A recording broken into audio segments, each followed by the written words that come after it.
March 1944.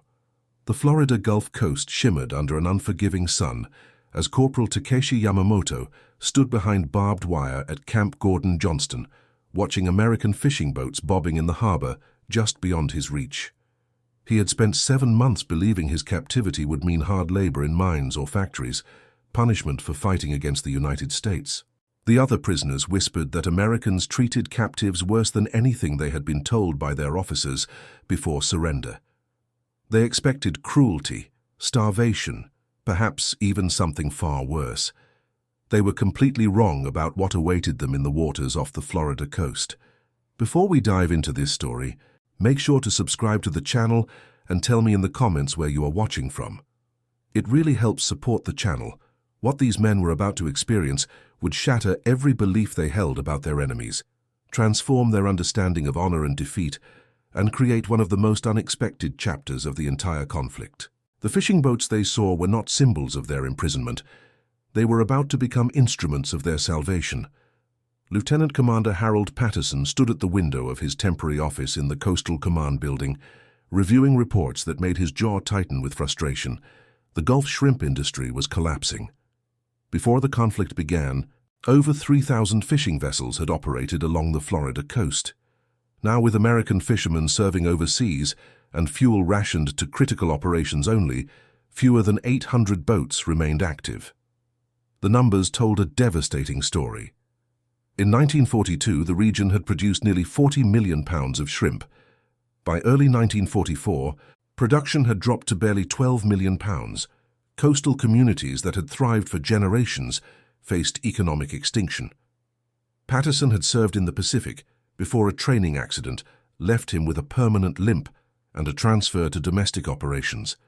He knew the waters off Florida as well as he knew the faces of men he had lost at Guadalcanal. He also knew something that most Americans did not want to acknowledge. The prisoners arriving at camps throughout Florida included some of the most experienced fishermen in the world. Japanese naval personnel had grown up working boats in conditions that made the Gulf of Mexico look like a calm lake.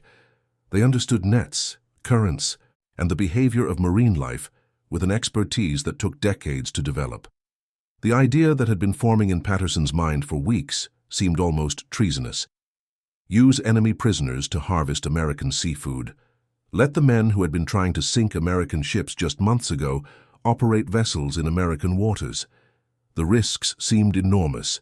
The potential for escape, sabotage, or even coordinated attacks on coastal infrastructure made his superiors in Washington deeply uncomfortable when he first proposed the program. But the numbers could not be ignored. The military needed protein. Coastal communities needed economic survival. And the prisoners, whether anyone wanted to admit it or not, needed something more than barbed wire and empty days stretching toward an uncertain future. Corporal Yamamoto had been captured on Tarawa after 3 days of fighting that had left him the only survivor from his unit. He had expected to die in the final assault. Instead, he woke up in a field hospital with American medics treating his wounds with the same care they gave their own soldiers. That had been his first shock. The second came when he arrived at Camp Gordon Johnston and saw the conditions: clean barracks, regular meals, medical care, letters from home allowed after Red Cross inspection. It contradicted everything he had been taught about capture and dishonor. But the greatest shock was still ahead. On a humid morning in late March, guards assembled 200 prisoners in the main yard. Patterson stood before them with a translator, a Japanese-American intelligence officer named Captain Daniel Takahashi, who had grown up in California before the conflict displaced his entire family.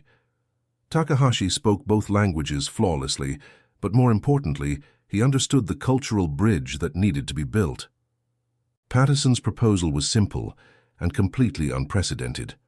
Volunteers would be selected to work on fishing vessels under minimal guard supervision. They would operate the boats, manage the nets, process the catch, and receive the same wages as civilian workers. The money would be held in accounts they could access after the conflict ended. They would work alongside American crew members, share the same quarters on extended trips, and eat the same food. In exchange, they would provide their expertise to help sustain both the military effort and civilian communities that depended on the fishing industry. The translator's voice carried across the silent assembly, but Yamamoto barely heard the words. His mind was processing an impossibility. The Americans were offering them boats, not to escape, because where would they go? Not as punishment, because this was clearly an opportunity. They were offering meaningful work, fair compensation, and most incomprehensibly, trust. Private First Class James Sullivan had grown up in Apalachicola, Florida, where his family had operated a shrimp boat for 3 generations. He had been wounded in North Africa and returned home to find the family business on the verge of collapse. His father, now in his 60s, could not maintain the boat alone. His 2 brothers were still overseas. When Patterson approached him about serving as a liaison for the prisoner fishing program, Sullivan's initial reaction had been pure anger. The men who had been his enemies would now work the waters his grandfather had first navigated in 1893. But Sullivan also understood something that anger could not change. Without help, the boat would be sold, the tradition would end, and the Gulf would remain underfished while people went hungry. He accepted the assignment with deep reluctance and deeper skepticism. The first group of 20 prisoners selected for the program included Yamamoto, chosen because he had grown up in a fishing village on Hokkaido and had worked commercial boats before his military service. Also selected were Petty Officer Kenji Nakamura, who had captained a fishing vessel before the conflict, Seaman Hiroshi Tanaka, whose family had operated a fleet of boats in the waters around Kyushu, and 17 others with similar backgrounds. They represented skills that would have taken years to replace through training alone. The orientation took place on a dock where 5 fishing boats waited, their nets spread for inspection and repair. Patterson explained the rules with clarity that left no room for misunderstanding. Attempted escape would result in immediate return to restricted confinement. Sabotage would mean trial and severe consequences. But honest work would be rewarded with fair treatment, and exceptional contribution would be noted in their records, potentially affecting their status when the conflict ended. Sullivan watched the prisoners examining the boats with expressions he had not expected, not calculating escape routes or looking for vulnerabilities. They were assessing the equipment with professional interest, running hands along nets to check for tears, examining engines with the practiced eye of men who understood machinery, and discussing the boat's capabilities in rapid Japanese that the translator barely kept pace with. Nakamura approached Sullivan through the translator, his English halting but clear enough to convey meaning. The nets were good quality, he noted, but rigged incorrectly for Gulf shrimp. The engine on the lead boat had a timing issue that would cause problems in rough water. The storage holds needed better ice distribution for longer trips. These were not complaints. They were the observations of a professional who could not help but see inefficiency and want to correct it. Sullivan felt his preconceptions beginning to shift, though he resisted the change. He showed Nakamura the modifications he had made to his family's boat, adaptations his grandfather had developed over decades. The Japanese officer studied them with genuine interest, then suggested a further modification that would increase efficiency by approximately 15%. He sketched it in the sand with a stick, explaining the fluid dynamics with the translator, struggling to keep up with the technical terminology. The first expedition departed on April 7, 1944.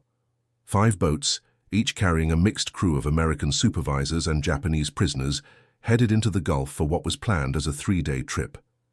Sullivan commanded the lead vessel with Nakamura serving as his second. Yamamoto worked the nets alongside 2 other prisoners and an older American fisherman named Charlie Dawson, who had been coaxed out of retirement for the program. The initial hours were tense and awkward. The Americans maintained constant vigilance, hands never far from the firearms they carried, despite orders that weapons were to be secured unless absolutely necessary. The prisoners worked with mechanical efficiency, clearly skilled but showing no initiative beyond direct instructions. Both groups watched each other, waiting for something to go wrong. Then they reached the fishing grounds and everything changed. Dawson had been working these waters for 40 years, but he watched in amazement as Nakamura read the surface conditions, checked the wind and current, and directed them to a location 3 miles from where Dawson would have set the nets. The Japanese officer explained through the translator that the shrimp would be concentrated there based on water temperature, current patterns, and the time of day. Sullivan, skeptical but willing to try, gave the order to deploy nets. The first haul brought up over 800 pounds of shrimp, nearly double what Dawson considered a good catch for that area.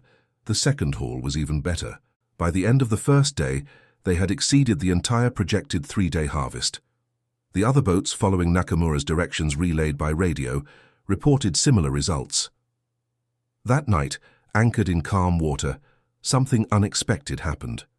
Yamamoto approached Sullivan and Dawson where they sat reviewing the day's catch records. He carried a small package wrapped in cloth, extracted from his personal belongings. Inside were dried fish and rice he had saved from his rations.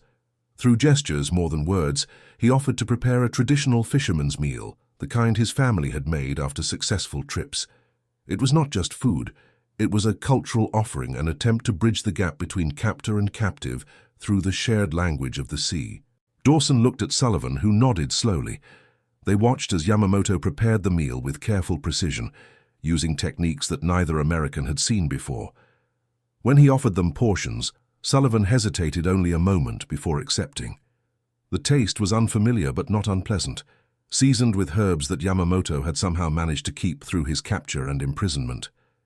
Private Chen, another American guard who had been watching with suspicion, suddenly laughed. Not mockery, but genuine amusement at the absurdity of the situation. Here they were, enemy soldiers sharing a meal in the middle of the Gulf of Mexico, united by fish and the sea. The tension broke like a wave hitting shore. For the first time, both groups relaxed. Over the following weeks, the program expanded. More prisoners volunteered, more boats were pressed into service, and production numbers began climbing toward pre-conflict levels. But more significantly, something was transforming in the relationships between the men working together. Language barriers remained, but the shared experience of working the sea created its own communication. The Americans learned Japanese terms for different techniques. The prisoners picked up English phrases. They developed systems of cooperation that transcended words. Sullivan found himself having conversations with Nakamura that went beyond fishing. Through the translator during evening radio calls, and later through their improving ability to communicate directly, they discussed their families, their homes, their lives before the conflict tore everything apart. Sullivan learned that Nakamura had a wife and 3 children he had not seen in over 2 years. Nakamura learned that Sullivan's youngest brother was missing in action in the Pacific. Neither man mentioned the obvious irony that they might have been trying to end each other's lives under different circumstances. The most significant moment came during a severe storm in late May. The warning had come too late to return to port, and the 5 boats had to ride out 12-foot swells and wind gusts that threatened to capsize them. Sullivan's boat took a wave over the bow that damaged the steering mechanism. With the vessel in danger of being driven onto shoals, Nakamura did not wait for orders. He went over the side with a safety line and tools, working in churning water to make emergency repairs, while Yamamoto and another prisoner held the line and Sullivan fought to keep the boat positioned. For 20 minutes, Nakamura worked underwater and in spray so thick it was impossible to breathe. When he finally hauled himself back aboard, soaked and exhausted, he had jury-rigged a repair that would hold until they reached calmer water. Sullivan extended his hand without thinking. Nakamura clasped it firmly. No words were spoken because none were adequate. One man had risked his life to save others who had been his enemies. The debt transcended nationality. Back at camp, word of the incident spread quickly. Patterson used it to expand the program further, but he also ensured that Nakamura's actions were formally documented. In his report to Washington, he noted something that made officials uncomfortable but could not be denied. The prisoners were not just complying with work assignments. They were actively contributing to American economic recovery. They were saving lives. They were proving that humanity could exist even within the context of continued conflict. By August 1944, over 400 prisoners were working in the fishing program across multiple Florida facilities. Production had exceeded pre-conflict levels. The shrimp harvest that year reached 48 million pounds, higher than any year in the previous decade. The economic impact on coastal communities was substantial and immediate. Towns that had been struggling found new stability. Families that had faced losing their homes found income, and the military, which had been concerned about protein supplies, found that concern eliminated. But the real transformation was harder to quantify. Sullivan's family boat, which he had expected to sell, was now operating at full capacity with Yamamoto as a regular crew member. Dawson, who had openly stated he would never trust a Japanese prisoner, now worked alongside them daily and defended them aggressively against anyone who questioned the program. The prisoners themselves began showing changes that went beyond simple compliance. Yamamoto wrote letters home, allowed under Red Cross supervision, describing his work with a pride that surprised his senses.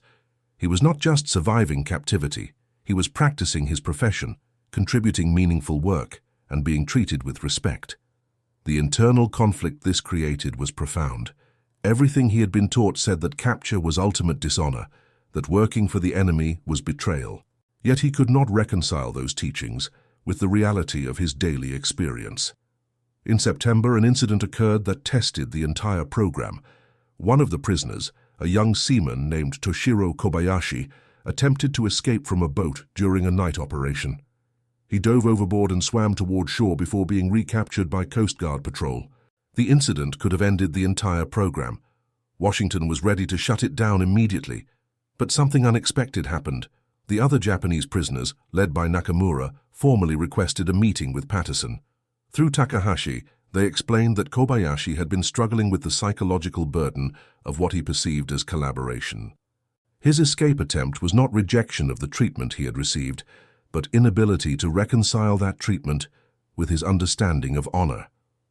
The prisoners requested that he be returned to regular confinement rather than face criminal charges, and they offered a collective guarantee that no further escape attempts would occur. They were, in effect, taking responsibility for each other's conduct. Patterson made a decision that risked his career. He accepted their guarantee. Kobayashi was returned to regular prisoner status, but not charged with a crime. No other escapes were attempted for the remainder of the conflict. By the time the conflict in the Pacific ended in August 1945, over 600 Japanese prisoners had participated in the Florida fishing program. They had harvested more than 200 million pounds of seafood. They had saved an industry. More importantly, they had demonstrated something that challenged fundamental assumptions on both sides. The day after the official surrender, Patterson called a final assembly. The prisoners who had worked the program lined up expecting to be informed of their repatriation schedule. Instead, Patterson announced something else. The wages they had earned, held in trust accounts, would be fully paid. Additionally, letters of commendation would be provided to each participant, noting their professional conduct and contribution. These would be official U.S. military documents they could take home. Sullivan stood beside Patterson, and when the formal announcement concluded, he walked to where Nakamura stood with the other prisoners. Through Takahashi, he said something he had never imagined he would say.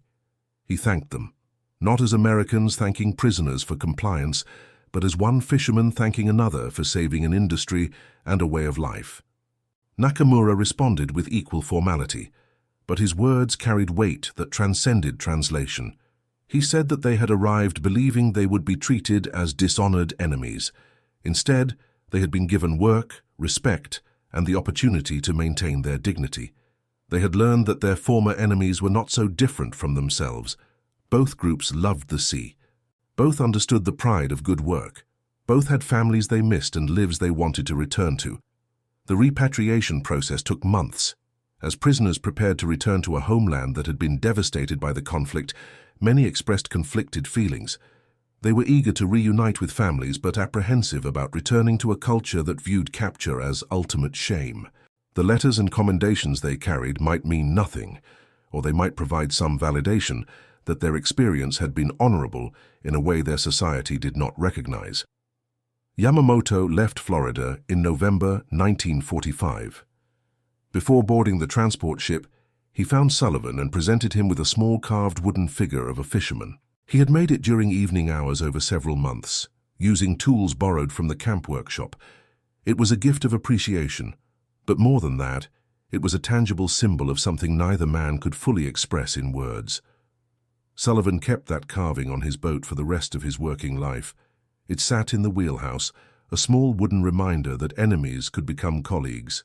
That shared work could bridge supposedly unbridgeable divides, and that humanity persisted even in the context of global conflict. The long-term impact of the program extended far beyond the immediate economic benefits. Many prisoners who participated returned to Japan and eventually resumed fishing careers. Some sent letters to their former American colleagues, maintaining connections that had been forged over nets and rough water. In a few cases, professional relationships evolved into actual friendships that lasted decades. Nakamura went home to find his family had survived, though his village had been heavily damaged.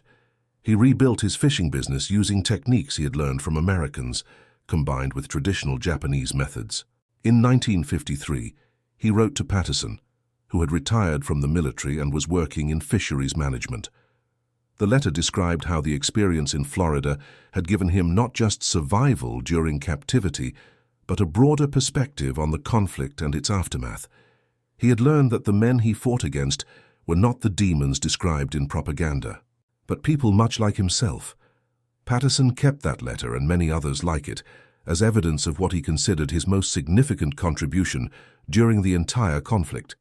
Not any tactical achievement or administrative success, but the creation of a program that recognized shared humanity even between enemies.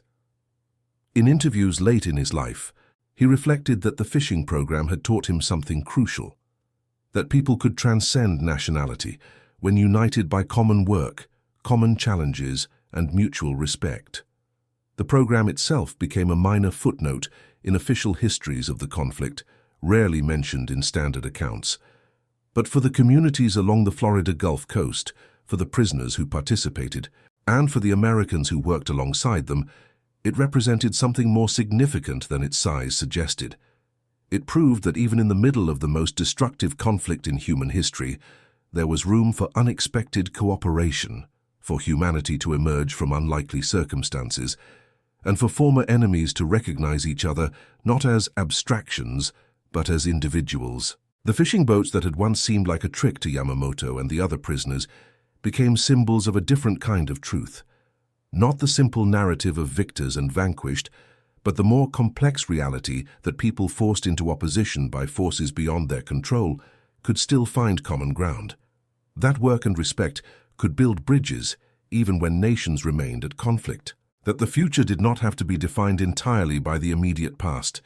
Sullivan eventually passed his family boat to his son, who passed it to his own children.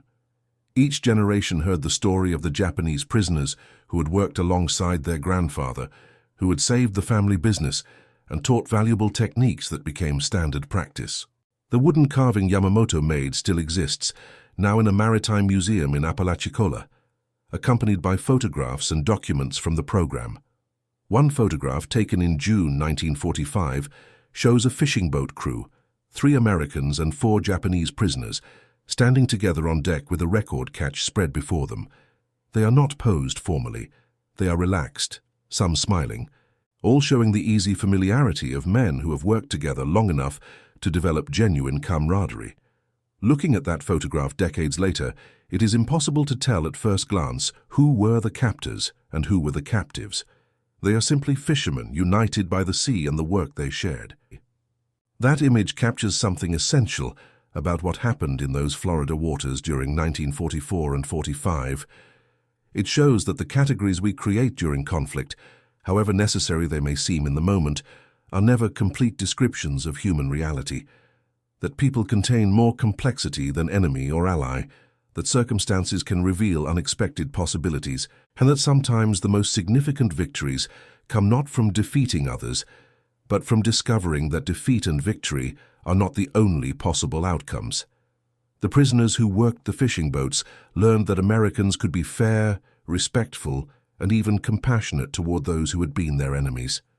The Americans learned that Japanese prisoners could be trustworthy, skilled, and capable of genuine gratitude. Both groups learned that the propaganda they had been fed about each other was incomplete at best and often entirely wrong. And both discovered that shared labor, mutual challenge, and the timeless rhythms of the sea could create bonds that transcended the temporary state of conflict between their nations. When historians look for moments when humanity asserted itself during that global struggle, they often focus on grand gestures, major decisions, or dramatic turning points. But perhaps the more significant moments were smaller, quieter, and more personal. A Japanese prisoner and an American fisherman working together to repair a net, a shared meal after a successful catch, the decision to trust someone who had been defined as enemy with responsibility and freedom, the gradual recognition that beneath uniforms and national identities were simply people trying to survive, maintain dignity, and perhaps find meaning in circumstances they had not chosen. The fishing boats in Florida harbors were not instruments of war. They were tools of survival, economic necessity, and ultimately unexpected reconciliation. The fact that Japanese prisoners thought they were a trick when first offered the opportunity reveals how thoroughly both sides had been conditioned to expect the worst from each other. The fact that the program succeeded beyond all expectations reveals something more hopeful about human nature.